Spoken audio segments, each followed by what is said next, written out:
હવે આદુ લસણની પેસ્ટ એ નાખી દઈશું આપણે. હાલો આપણે આ તો ચડી ગયું છે. હવે આપણે લાલ મરચું નાખી દઈશું. જે બાફેલ વસ્તુ આપણે હે ત્રણે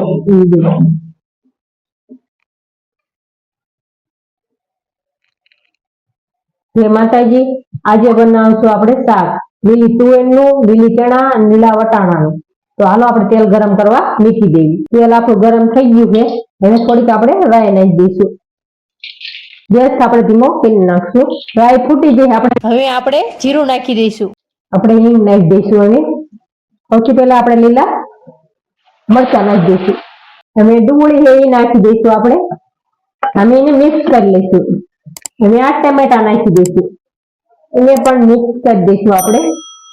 હવે તળીને આપણે કડીક ચડવા દઈશું. હવે આદુ લસણની પેસ્ટ એ નાખી દઈશું આપણે. એને પણ મિક્સ કરી દઈશું. હાલો હવે આપણે હળદર નાખી દઈશું.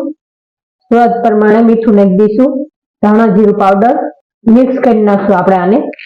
હાલો આપણે આ તો ચડી ગયું છે. હવે આપણે લાલ મરચું નાખી દઈશું.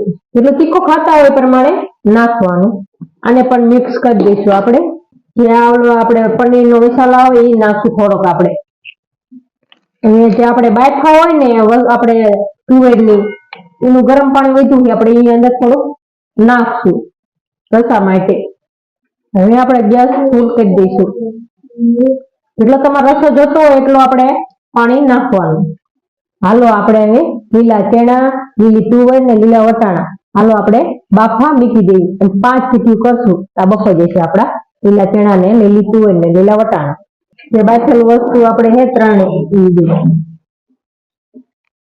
શાક આપણું એકદમ થઈ ગયું છે રેડી. હવે આપણે લીલા ધાણા નાખી દઈશું. ગેસ કરી નાખશું બંધ.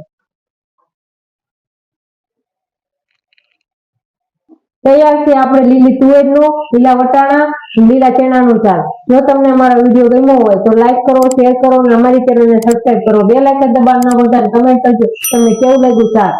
ત્યાં સુધી આવજો. Bye bye.